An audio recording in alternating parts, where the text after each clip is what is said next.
আসসালামু আলাইকুম রহমতুল্লাহি বারাকাত। আজকের সংক্ষিপ্ত আলোচ্য বিষয় হচ্ছে মুমিনরা কাদের বিয়ে করতে পারবেন না, যদি করে তাহলে সেটা হারাম হবে। আল্লাহ তাআলা সূরা নূরের ৩ নং আয়াতের মাধ্যমে জানিয়েছেন, মুমিনদের উচিত নয়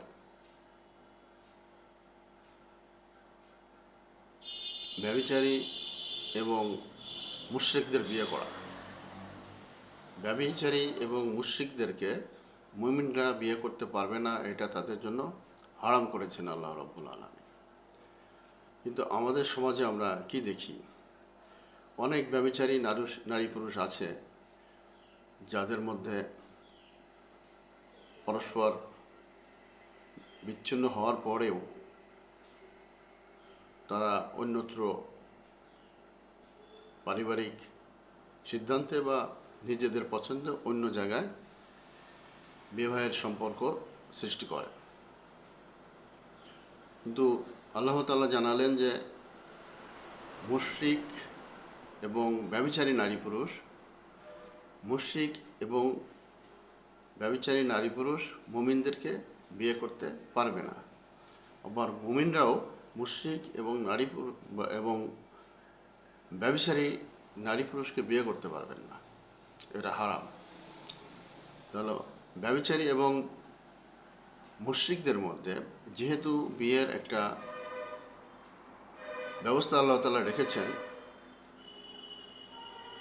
সেই জায়গায় থেকে যারা এই ব্যভিচারী এবং ব্যভিচারিণীদের বিচ্ছিন্ন করে বা নিজেদের সিদ্ধান্তে বিচ্ছিন্ন হয়ে তারা অন্যত্র বিয়ে করেন, অর্থাৎ মুমিনদেরকে বিয়ে করেন, এটা তাদের জন্য হারাম। তাদের জন্য আল্লাহ তাআলা হয়তো ক্ষমা করবেন তাদের এই অপকর্মের জন্য, যেহেতু তাদের বিয়ের ব্যাপারে বিকল্প ব্যবস্থা রেখেছেন পরস্পরের মধ্যে, অর্থাৎ ব্যভিচারী এবং মুশরিকদের মধ্যেই পরস্পরের বিয়ের বৈধতা আছে। তারা যে গুনাহের কাজ করেছেন সেজন্য তাদের আল্লাহ তাআলা শাস্তি দিবেন।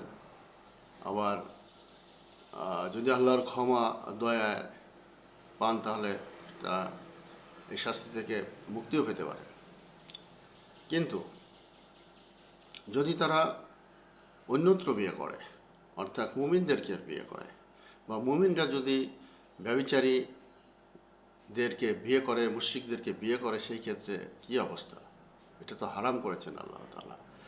তাদের বিয়ের মাধ্যমে, এই হারাম কাজের মাধ্যমে যে সন্তান জন্ম নেবে এবং সন্তানের থেকে আরও সন্তান জন্ম নেবে, এই যে পরস্পর একটা বংশ বিস্তার লাভ করবে, এই বংশ বিস্তার তো বিয়ে যখন অবৈধ হয়, হারাম হয়, তখন এগুলো সবই অবৈধ হয়ে যায়।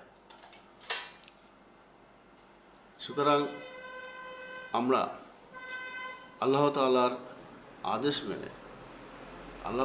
আদেশ মেনে আমরা মুমিন যারা, তারা অবশ্যই রূপ যৌবনের প্রতি আকৃষ্ট না হয়ে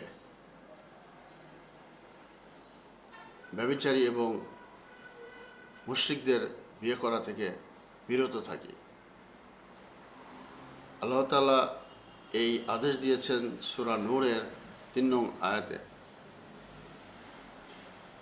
আমাদেরকে এই বিষয়টি নিয়ে একটু গভীরভাবে ভাবতে হবে, এ কারণেই যে মানুষ বিয়ে করার পর সেটা যদি হারাম হয়, তাদের সন্তানাদি পরস্পরের মধ্যে এই সিলসিলা চালু হয়ে যায়, এটা ভয়াবহ একটা পরিণতি। সুতরাং ব্যভিচার করা থেকে বিরত থাকা, মুশরিকদেরও শিরক করা থেকে বিরত থাকা, এটা হচ্ছে তাদের নাজাতের প্রথম ধাপ। এরপরেও যখন এই ঘটনা ঘটে যাবে পরস্পরের মধ্যে, তখন তাদের বাঁচার একটি রাস্তা আল্লাহ তাআলা করে দিয়েছেন, তাদের মধ্যে পরস্পর বিবাহের ব্যবস্থা রেখে।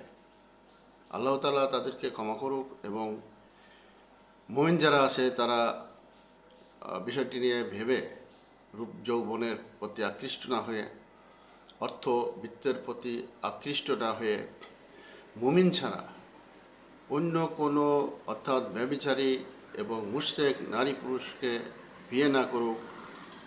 আল্লাহ তাআলা সবাইকে এই বিষয়ে সাহায্য করুন, ক্ষমা করুন, দয়া করুন, আমাদেরকে সেভাবে চলার তৌফিক দান করুন। আমিন।